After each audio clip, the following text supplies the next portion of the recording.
So thanks for joining me this morning. We're going to talk about learning to partner with your kids in writing and helping their writing lives blossom. One of the things that I know from working with parents all these years is that there is a reluctance to give your own efforts to your child's writing. Here's what I mean. Oh, my hair is crazy this morning. Sorry about that. Here's what I mean. When your kids are in school, teachers will tell you, do not help your child with homework. Make sure that all the work I see was done by your child. Now, truth be told, plenty of public school parents are helping their kids with homework. There isn't a child who's been assigned a diorama who's done it alone and gotten an A. You know, the good dioramas have parents gluing little figurines and puncturing holes at the top and hanging threads with, starfish hanging from them in their seascape. Parents who are involved in their children's educations get better grades, and those children feel more successful. No matter how often a teacher tells you, please don't get involved. And in fact, for those kids who are left to be fledglings, working on their own, trying to figure out how to do writing or a diorama or an oral report without help, they don't get as good of grades. And this has been studied scientifically. It is in the research data. This is not just me talking off the top of my head. Parental involvement in education is what produces the greatest results in children. We know that kids who are read to have better vocabularies. We know children who have parents who've been educated tend to do better in school. If your parent has a PhD or a master's, those children automatically have a better learning experience than a parent who quit school at 15.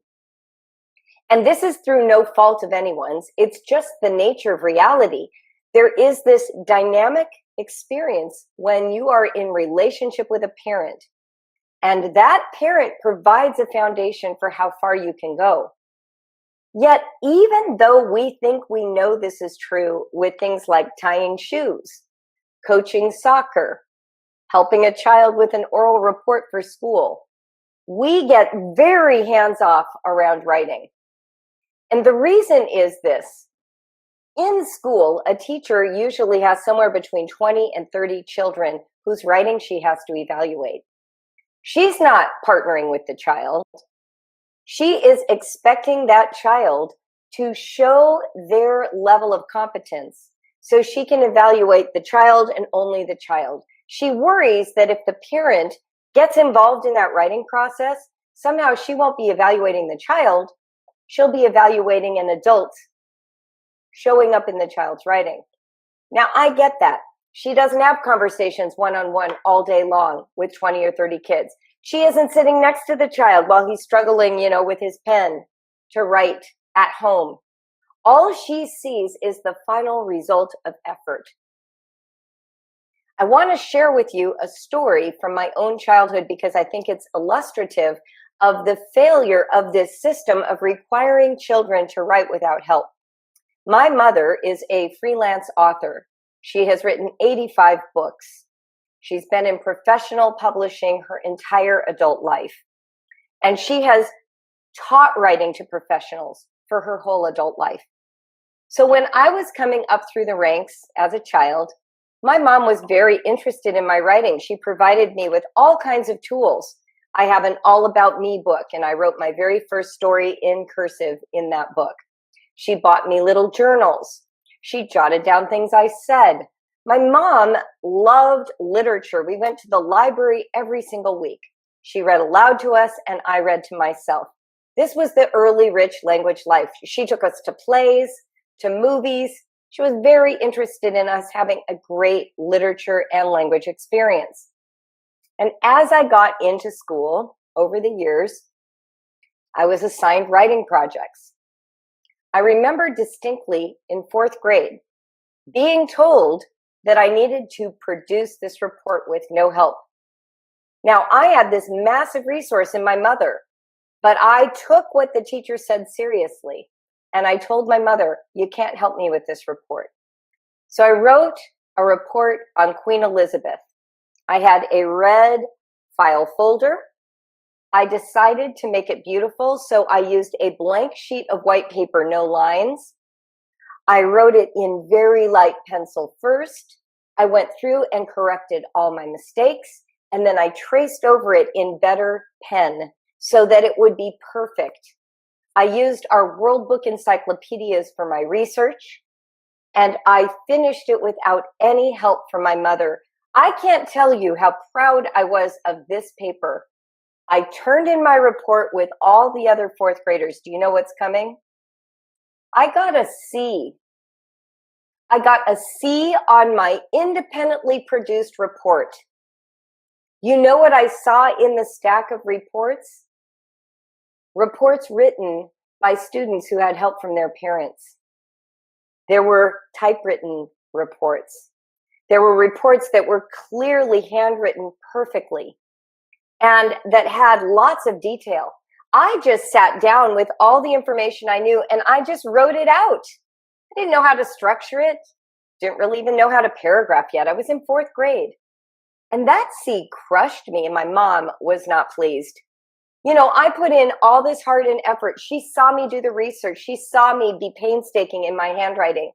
But I got a C because other kids had help and the teacher couldn't tell the difference.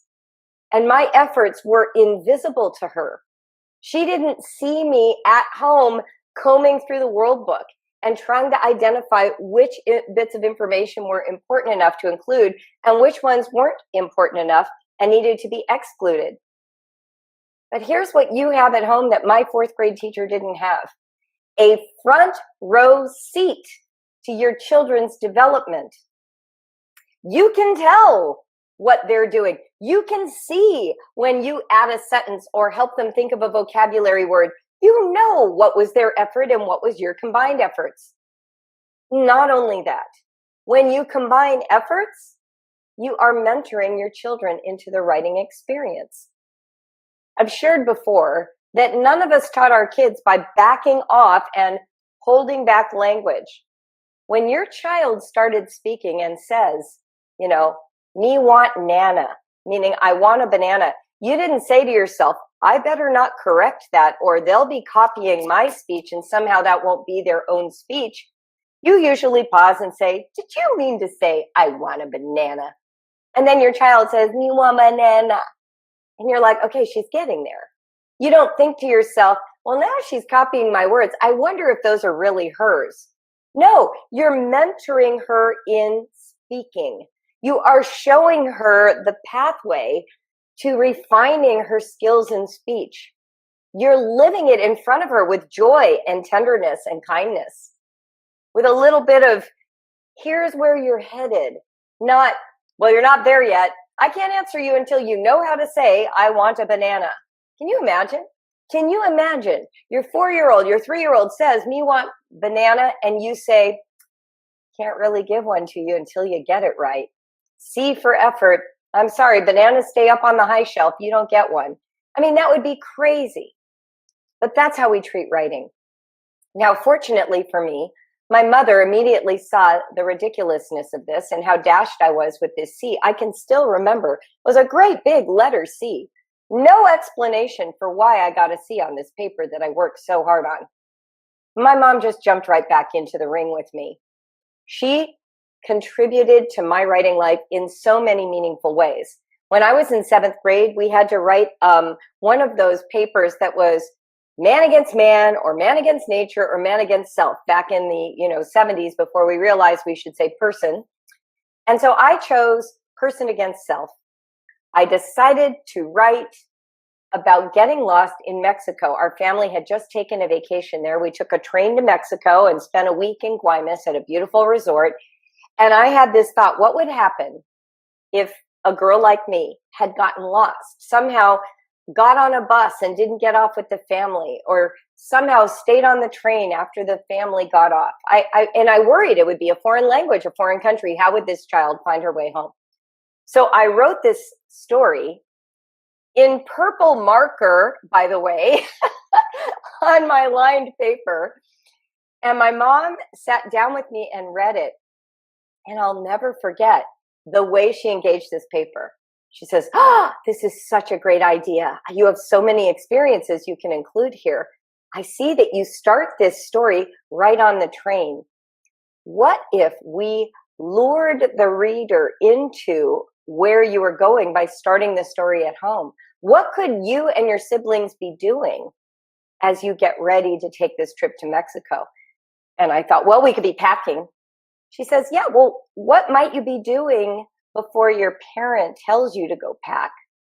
And we just started brainstorming, and we decided that we would be watching TV, eating popcorn, when my mom would say, hey, time to pack.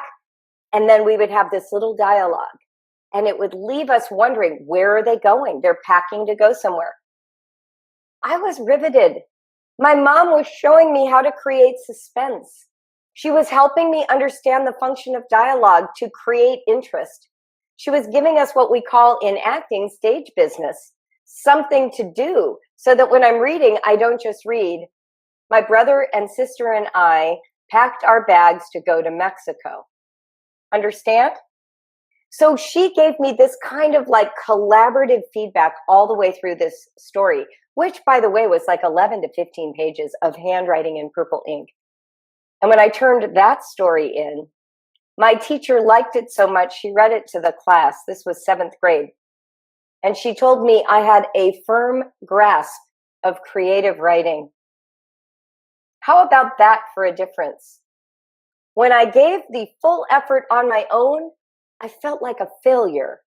When my mom collaborated with me, I was a star student. And guess which one taught me more about writing? The effort all by myself, or when my mom gave me the keys to the kingdom, showed me the secrets to making my writing compelling so that an audience would like it so much, they wanted to read it to other people. Literally, this experience happened to me multiple times growing up. When I was a senior in high school, our advanced composition class, the teacher assigned us to write those college application essays. And he gave us a little bit of a rubric and what we were supposed to put in them. We were in California, so everybody was applying to the University of California. And I came home and I sat down with my mom, and I wrote first just a draft of why I want to go to college. And I wrote all these things that weren't even true. Like, I wanted to go to college to become a lawyer because my dad was a lawyer. I want to go to college so that I'll get a fabulous education. You know, that really wasn't the main draw for me. I mean, I knew I wanted an education, but I wanted to go to football games. I wanted to live independently and become an actress. That was my chosen field at the time. So my mom read this essay and she says, I don't feel like you're showing up on the page yet. I want them to get to know you, Julie. You're incredible. You've been acting all 4 years in high school. Isn't that what you want to do?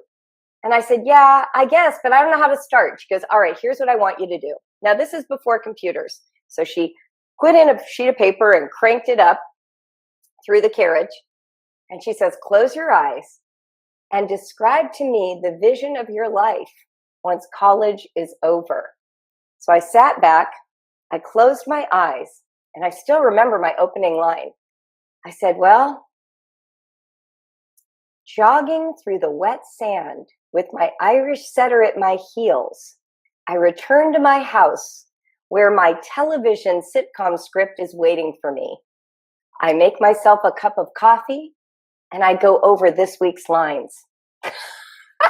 Okay. So that was my aspiration back then.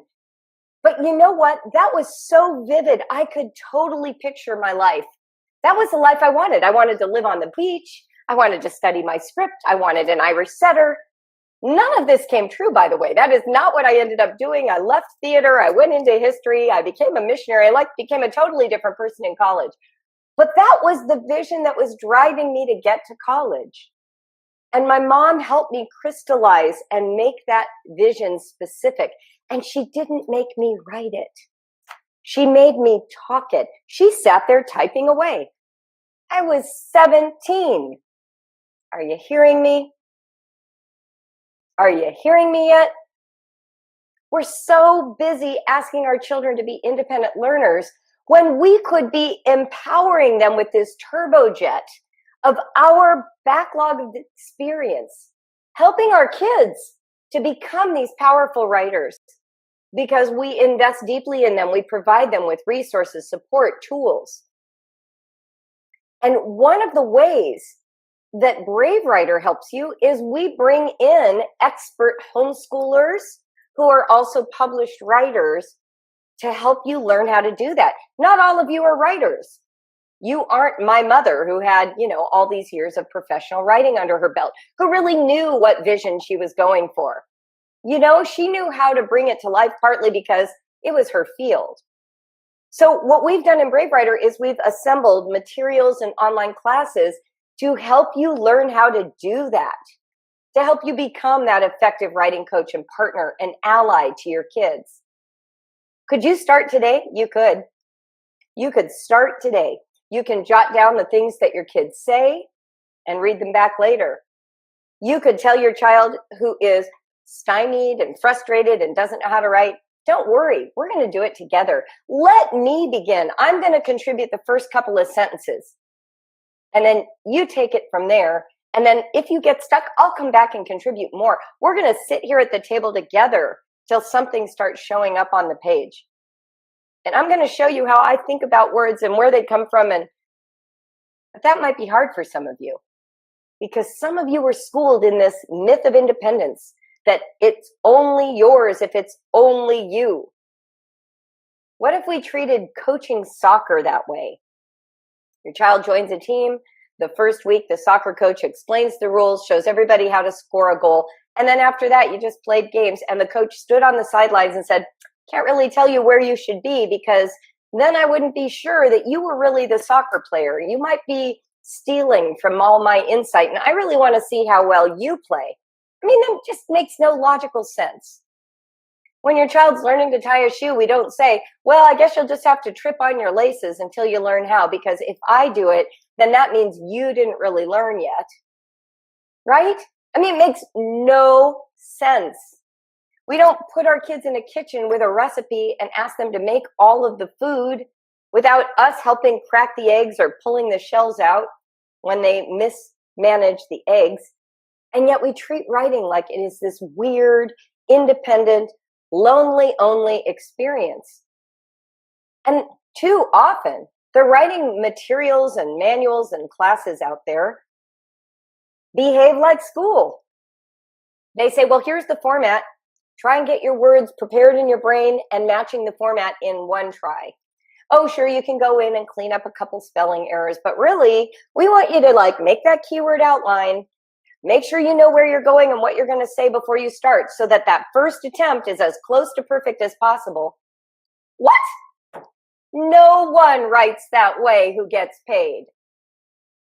I'm going to say that again. No one who gets paid to write tries to get it right on the first try, as close to the format as possible. No one plans down to the word and the sentence and the idea and the support. You should see me. I'm writing this book right now, and I keep observing my own process. Oh my gosh, how much writing is going in the waste bin that you will never see. Sometimes I will literally write 10,000 words that are not going in this book just to get them out, just to see what's in there, just to hash through a little bit. I literally hunt and peck for one single sentence and pull it out, and I go, oh, this is the idea I'm trying to express. Okay, let's throw all that out. Now I'm going to start with this one sturdy sentence and try again. I also have all these files like Word docs that just have great paragraphs that don't have a home yet. A one-off. I start riffing on an idea and I think, well, I want that in the book, but I can't figure out where it goes yet. I made a book proposal with, you had to have a chapter outline and very detailed pieces underneath, which is hard to do before you've written the book. So what you're doing is you're making your best guess at organizing some of the ideas in your head. I've changed it around. I've moved things from the back to the front. I've changed the subheads. I've gotten rid of whole groups of ideas because I already explained them in the first chapter and didn't know it would come out so early. And that's with a publisher. That's after a proposal. So if I feel free to do that, why can't we let our kids do that? Why can't we help them do that? They can take a stab at an outline if that helps them, but they need to be free to change it up, to move things around, to pay attention to the dynamics, not to just stay rigidly aligned with this formatted information before they've even had time to explore their own ideas and thoughts. There is something about a partner, too, that makes writing less lonely. And I'll tell you this, as an adult, most of the writing I've done has been self-published. I mean, I had a column for a year, more than a year, with University Press International, where I had to write something new every week. And that was published, and I've worked in publishing, and I've written for magazines and all that kind of stuff, and contributed to books. But everything that's full length, I've done on my own. So The Writer's Jungle, Help for High School, Gracious Space, those books, I've done those, with minimal support. People who edit them and take a good look at them to make sure the typos aren't there, and then you all find the typos we missed. And, that's how it goes with self-publishing. Part of the reason I was excited to work with a publisher was for collaboration, to have an editor, to have somebody say, I think this is missing the mark. I think it'd be great if you toned it this direction, or you left out this stuff. I don't think this enhances what you're trying to say. Collaboration in writing is a gift. Writing alone is lonely. You don't have meaningful feedback when it's just you. You're just writing for yourself, hoping other people eavesdropping like what you have to say. So get in there, be a partner, support your kids, help them experience writing as a joint project, and you will start seeing growth. Now, if you feel like it's a really hard thing for you, you don't know how to support your kids, well, we have tons of classes. And I don't just mean to segue this into an ad, but you have to understand, this is the whole reason Brave Writer exists. My goal was to empower mothers and fathers, it's mostly moms. Back when I was surveying the landscape of writing programs and people were saying, Julie, you should write one, I remember sitting down and I started writing a chapter about paragraph writing. And I got about 3 paragraphs into this chapter and I was like, oh, this is so tedious. Nobody cares. You can Google the word paragraph and find out what a paragraph is. People speak in paragraphs. They read paragraphs. Telling a child what the structure of a paragraph is does not help them write. Saying you need a topic sentence with 3 supporting sentences followed by a clincher. In fact, the best paragraphs you read don't even follow that structure. They surprise you. They don't let you know what the topic is until you get to the end of the paragraph. They subvert your expectations.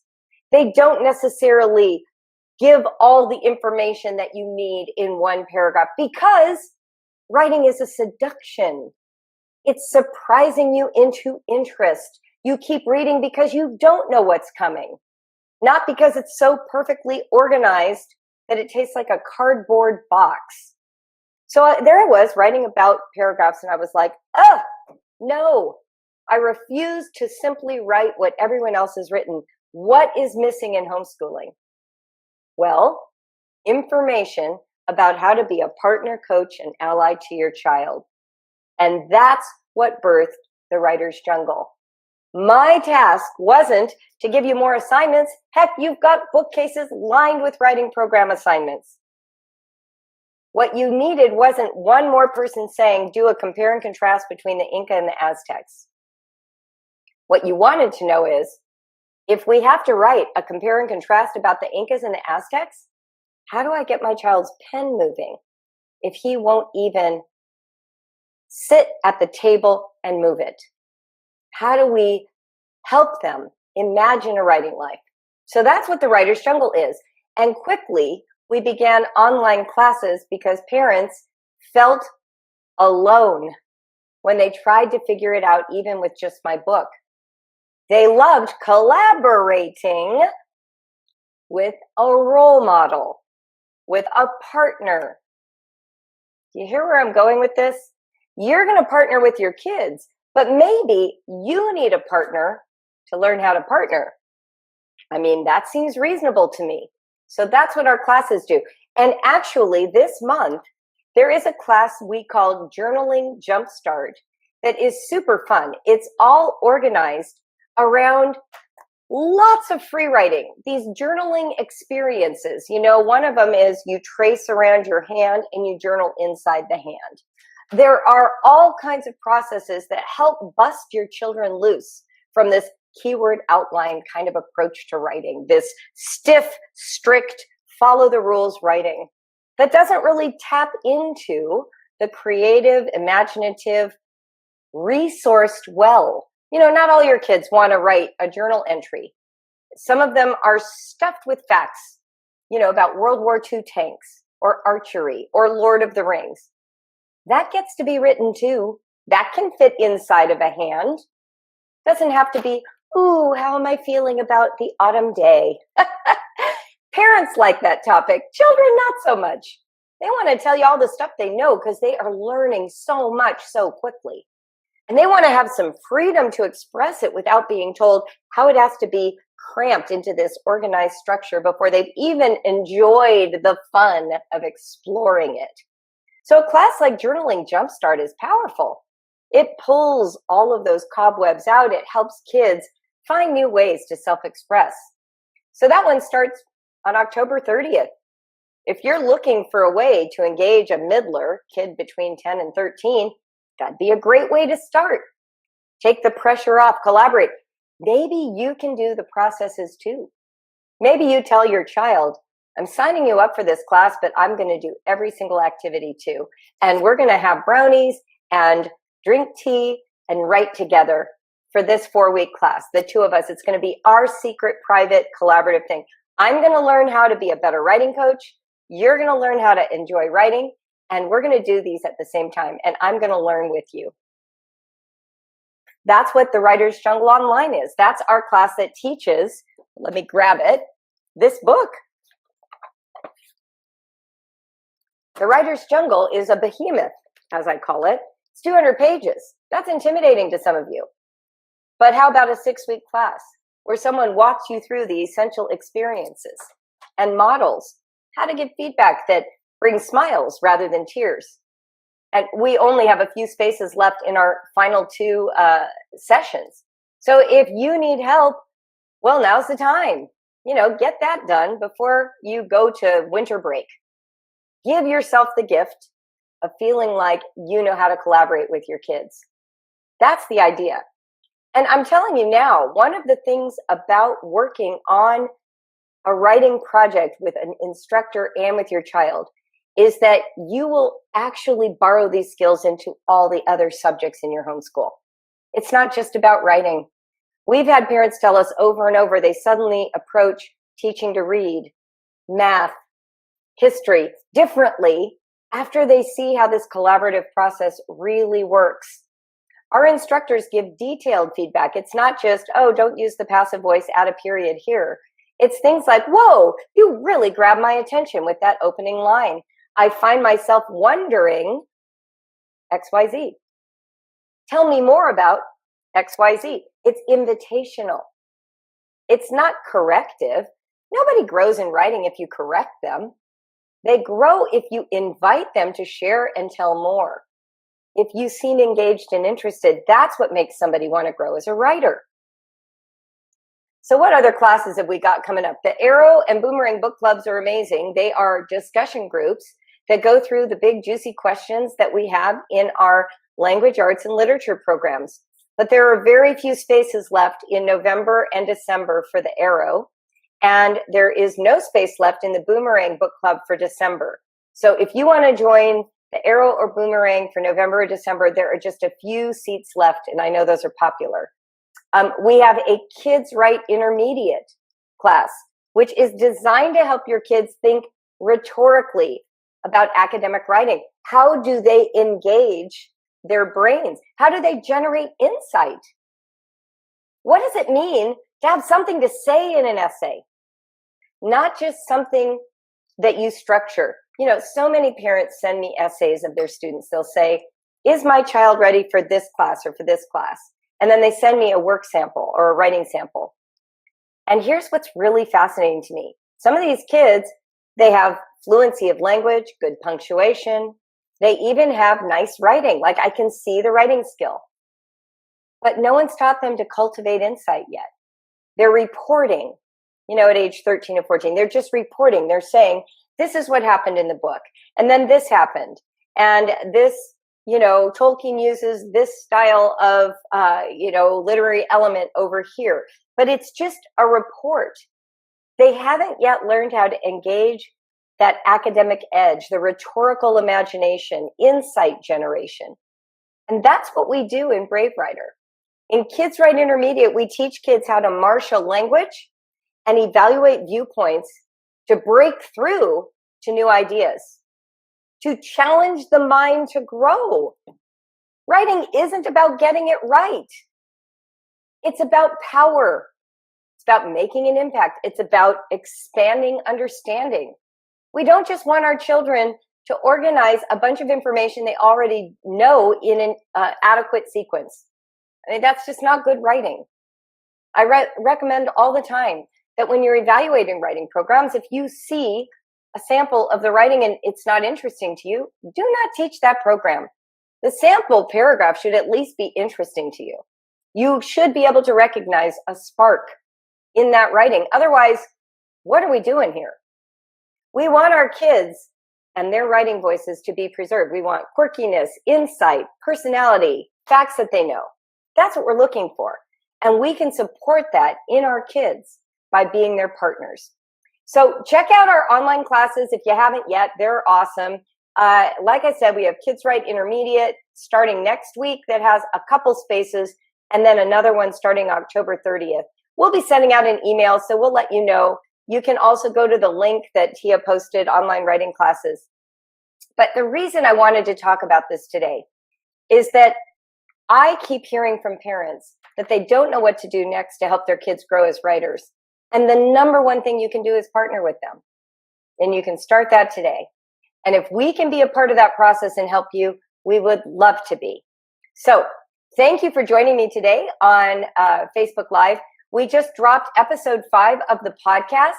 I'm talking with Play for Life founder, Christy Thomas, who is going to share about self-care for the homeschooling parent. And the more you partner, the more you need to take care of yourself and make sure you're doing for you what you need to become a healthy, functional, happy home educator. So I hope you'll tune into the podcast, leave us a review if you enjoy it. And I look forward to seeing you on Instagram. I love Instagram and Facebook Live again next week at 11:30 in the morning. Have a great week, everyone. Live honestly, write bravely. I'm Julie Bogart from Brave Writer. Bye, everybody.